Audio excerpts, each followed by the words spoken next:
back in the 80s, 4 guys in Farmington got together and formed a band called Burgundy. They moved the band to Denver, gained a following, and renamed themselves Men Are Monsters. They later renamed themselves again to the Good Sirs. One of those guys is my next guest. D.D. Seaton is a former musician turned current artist and chef. While he's no longer performing in a band, today he's a force to be reckoned with in the Arts District in downtown Denver, and in the kitchen where he works as a chef during the day. Spend an hour with Danny, buy him a beer, and talk philosophy or spirituality with him. He'll fill your mind with ideas. Get him on a rant and he'll fill your belly with laughter. Get him to cook for you and he'll fill your senses with delights. Get him to play a guitar and he'll fill your ears with great music. Become his friend and he'll fill your soul with camaraderie. I'm on the way to pick up Danny, or Dee, and I might be driving, but I know I'm in for a ride. I have his art hanging in my house. I'm privileged to sit at his Thanksgiving spread each year, and I only have 2 regrets. One is that I'm getting lost on the way to his Denver studio. The other is I don't have enough time in one episode to get all of his stories in. But I'm going to give it my best shot. Want to see how it goes? Come along for the ride in Ken's Think Tank. Ken's Think Tank is made possible by the following sponsors. 505 Cycles proudly serves all types of riders, including new and veteran riders, road and mountain bike aficionados, recreation and transportation cyclists. The 505 community is all about fun and the love of all things bikes. So should I kind of explain what the art district is all about here? So we just picked you up from 910 Arts. That's where your studio is. That is where my studio is, yes.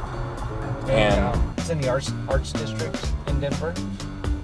So explain the Arts District. What's going on there? So basically, I have a studio inside of a gallery that's inside of an art building that's in the art district. So it's art everywhere. Yeah. Everywhere's art. Basically, it's a big concentration of, in the art district, it's a concentration of like a lot of galleries and studios and vendors and artsy things, little cool restaurants and stuff, and it makes for a huge art walk, like one of the best in the country. Yeah.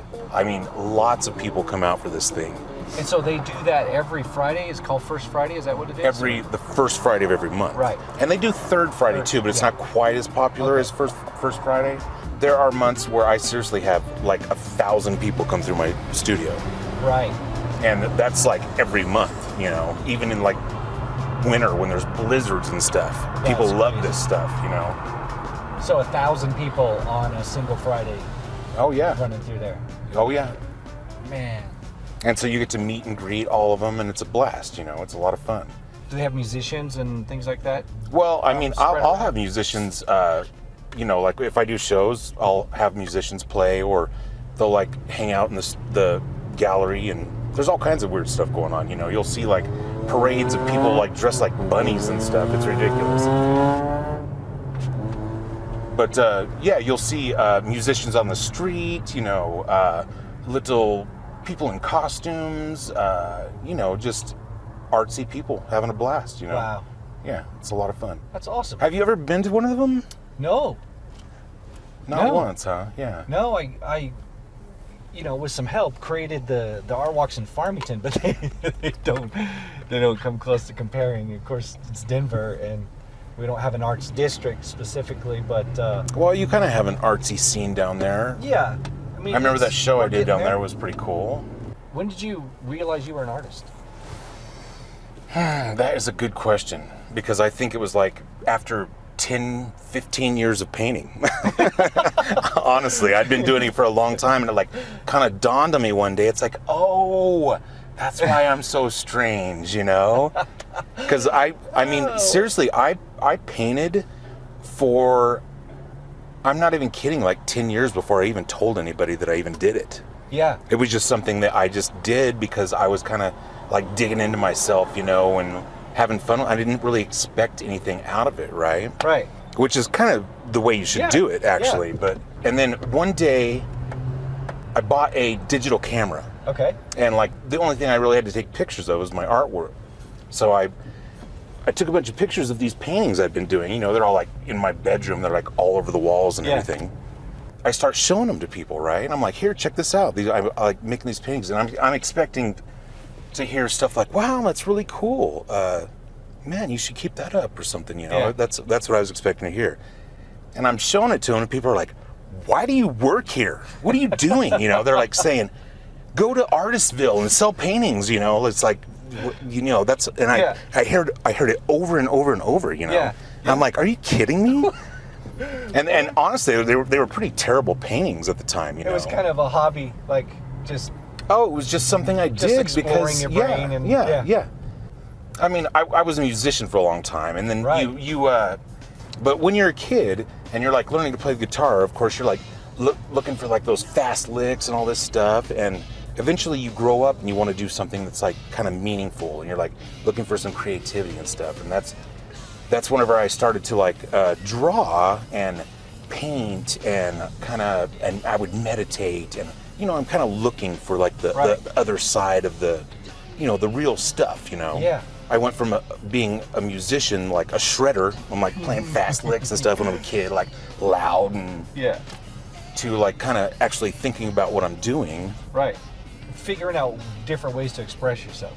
Yeah, I mean, I was trying to be creative rather than just practiced, you know?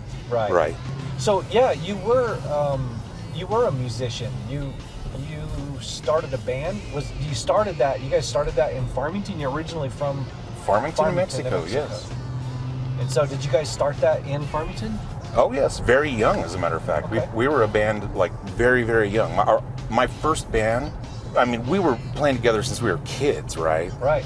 I mean, in Farmington at that time, we're talking, I mean, there was like one like country bar. Yeah. What is the name of that bar?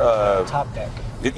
Top Deck. Yeah. Where everybody would go, and you know, they would dress like Brooks and Dunn and stuff. They were the rage at the time, you know. Right. Remember that? And yeah, and that's like the only bar in town that you could play music in. And so we came up here just so we could play, you know, a real club, and they did. They had like real rock clubs. Right. I mean, and it was like super exciting because we would like get on these huge PA systems, right? I mean, like stacks of speakers, and it's like so exciting to like hit a chord on your guitar and it just like bam! It's like so loud. It's like, man, it makes you feel like a rock star, right? And of course, when we first started out, it was like, you know, we're playing like weekday, we're playing a Monday night at some bar, you know, and eventually, well, actually pretty quickly, we were playing weekend nights, and we like started getting a following and started, you know, writing music. You know, that's where the whole like creativity things comes in, you know, whenever you're not just playing licks on a guitar, but you like have to actually like write songs and, you know, and build a following, and, you know, we're just learning all these things, baby steps, you know. So you started off kind of covering stuff, and then you started writing your own stuff? No, I mean, we never really did covers. Really? You started right off with doing your own we were stuff? writing songs when we were like young. Dude. Young. Nice. And the scene up here, like I mean, it wasn't a cool thing to be in a cover band. Right. You wrote songs. Yeah. And I mean, that was just what was cool, you know. And there was a cool scene too. I mean, it was like this real like charismatic rock scene, you know. We come up here the summer before my senior year in high school, and we saw these bands that were just like kick-ass, you know. We're like totally inspired by them, you know. Right. But yeah, I mean, cover bands, like that's like, I mean, of course we did a few covers. We played some, you know, every once in a while throw in a cover just for fun. But like when we played a club, it was original music. Right. Yeah. I mean, because when we were in Farmington, it was, I mean, we had a practice space out on my grandma's farm. I mean, there was literally like cattle outside. We were playing for cows. We were. I mean, yeah. They're kind of a boring audience, guys. So, yeah, I mean, you stop a song and it's silence, maybe a little moo here and there, but yeah, it was so exciting for us, you know. And then, like, we're headed down here too. We somehow got this practice space down here, and it was like the best practice space in the city. Yeah. I mean, it was huge. It had a little stage in it. Yeah. I mean, we had like concerts down there. It was a big building, It's right? yeah, well, it's right up here. I'll show it to you. I mean, a big building, and it was full of bands. Yeah. So it used to be a yogurt factory, right? Okay. So, and then of course all these rooms emptied out over the years, and they started renting them out to bands. So like, Right. you know, make a little money off it or whatever. And for years and years, there was like, I don't know, 11, 12 bands, and all kinds of bands, like rock bands, alternative bands, all, you know, even cover bands, like Nice. all of that. But I mean, some of the best nights is when these bands didn't have a gig, Right. because everybody was Everybody's there in hanging there, out yeah. there, Yeah. and we would like buy some kegs, and this is like before the whole craft beer thing happened, right? So we would buy these kegs of like pretty terrible beer, charge people like $5 a head so they could drink off the keg all night long. Right. But yeah, we would make lots of money, and people could go from room to room Yeah. watching all kinds of bands. Nice. And then we would wait till everybody was like nice and lit up, and we would be up in our awesome space at the top of the building, Right. start our show, and I mean everybody in the building would come up. You were in the penthouse. Yeah. Oh yeah. That's yeah. Basically yes. And so what is that building now? It's Great Divide Brewing, Okay. is what it is. They moved in when we were practicing there, and nobody knew who they were. And of course, they're like one of the biggest brewers around right now. Yeah. You can't go to a liquor store without seeing some Great Divide Brewing in it. If you're a beer connoisseur in Denver, you'll know Great Divide Brewing. and Oh, yeah. You'll know where that building is. Oh yeah, yeah, yeah. So did you start painting while you were in Farmington, or when you moved up here? No, in that same building I'm talking about. That was the first time I ever set up an easel Right. and put paint on it. Really? Was in this practice space. Right. And because I mean, I was a musician, kind of looking for something else, right? I was looking Right. for that something. I don't know what you call it. Just that creativity is what I was looking for. Yeah. Because I mean, I seriously practiced my guitar when I was a kid to the point that I was like, I mean, flying all over the neck, and it's like, there's got to be something more to it, you know? There's got to be more, and I did. I looked for it and I found it, you know. You guys put out a couple of albums Oh yeah. with the band. Oh yeah. So in that, people can find that? Can they find that music online? Sure. Like on SoundCloud, Okay. there's Men Are Monsters or the Good Sirs, or yeah, Sweet.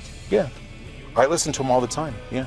But and as a matter of fact, the artwork on the cover of this album was the picture of this building we're headed to. Okay. When did you sell your first painting? I probably sold my first painting. I mean, the year I have no idea. It was a long time ago. But I would sell paintings for like, $50. Yeah. Just here, you want it? Take it, Right. It was exciting, Right. I remember the first big painting I ever sold. Yeah. I was like jumping around like I'd won the lottery. It felt so good. Yeah. Remember our old dog, Sadie? Yeah. She was like, I sold this painting to this guy, and he took it out of the room, and I started jumping around. I'm like, yes, yes, yes. And Sadie's looking at me like, what is going on with you? What's wrong with you? I was so excited. I felt like I had won the lottery. It just like, Yeah.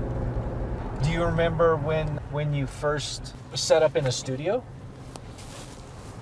well, the first time I ever like broke out an easel was at this loft at 19th and Arapahoe.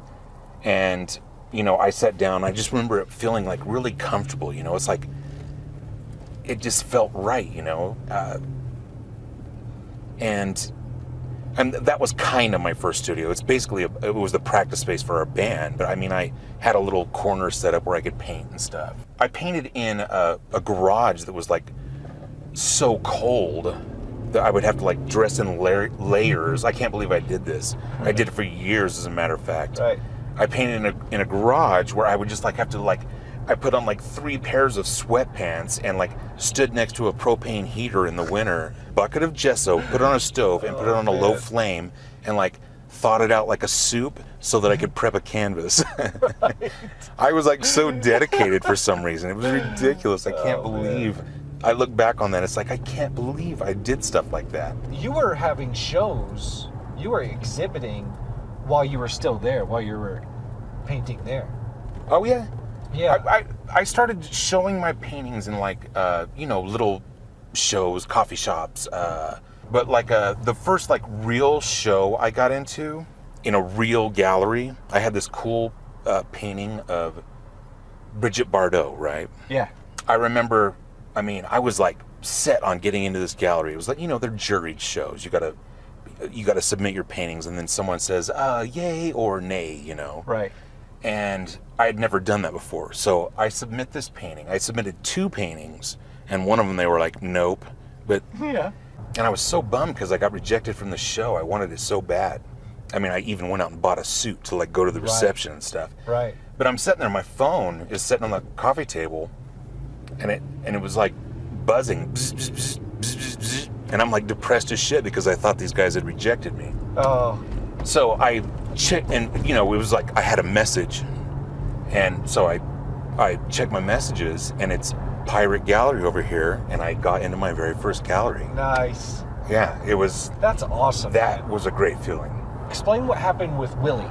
This Willie Nelson painting I had was kind of like my big hit, and I decided I'm going to take a little canvas this big, it was like 16 by 24, I forget the dimensions, and I'm like, I'm going to spend like 2 weeks on this painting, and I ended up spending like 2 days on it.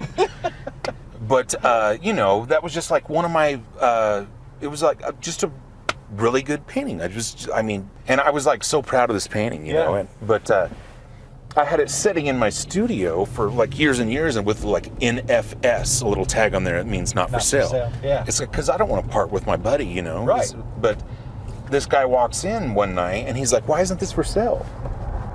And I'm like, "Oh, I don't know. Everything's for sale for a certain price, you know."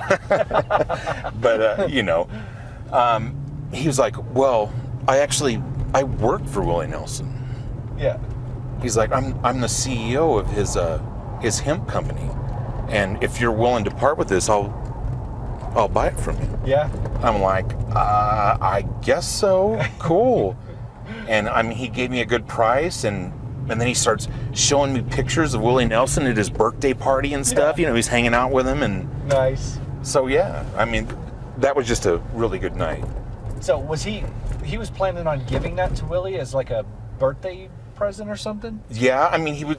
I remember saying, "Oh, yeah, he's gonna love this. He's gonna love this." You know, I painted a portrait of Willie Nelson, and then Willie Nelson's gonna see it. That was like the last thing I had imagined whenever I was painting that thing. You know. Besides being an artist, you're also a chef. Yeah. Yeah, I love cooking. So how does that happen? How do you be a musician and a visual artist and a chef all at the same time? They're all a form of art, but yeah, normally people pick one. Friends of mine write me. It's like, "Man, you made the best soup. Can you write down that recipe for me?" It's like, don't you understand that I am the recipe? I don't. There's no recipe. It's just me and my heart and my soup. You know, Yeah. that's all there is to You it. should just send them a selfie. So what's next for you? Good question. You're kind of covering a lot of bases. Of course, more art, right? Oh, of course, Yeah. more art. That's something I'm going to do for the rest of my life. Yeah. I've just decided. I've painted and I've not painted, and I'm just a much more happier person when I'm painting. Right. And as a matter of fact, the more I dig in there and like challenge myself and release all that. It feels like I'm pulling weeds out of myself when I paint. You know what I mean? Yeah. I'm cleaning this like garden inside myself. You know. Right. There are a lot of thoughts and feelings displayed in a lot of your paintings. Yeah, it's stuff that can't be expressed with words, Right. basically, you know. Right. And it's expression. It's just, like sometimes you'll see in the movies someone like up at a canvas and they're like throwing paint on the canvas and they're like crying and stuff.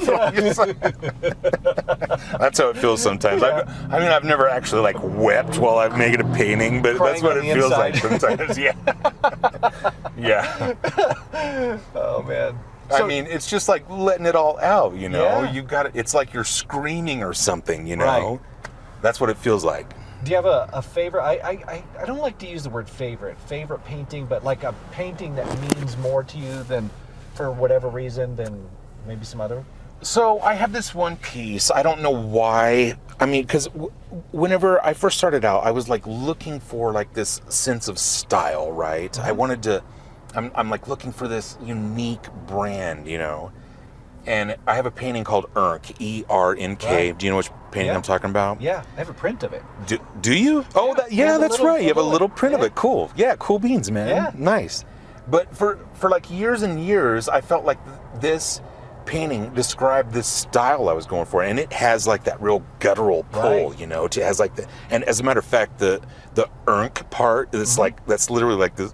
It was supposed to be like this guttural sound, like it's like you know, just like Right. this roar from inside, you know. Yeah. But I mean, it was in like the museum in Farmington. It was Right. in the newspaper. It was in the Best of the Art District show. It was in like just all these awesome shows, you know. Yeah. And one night this guy comes in and he's like, I want to buy this painting. I'm like, nope.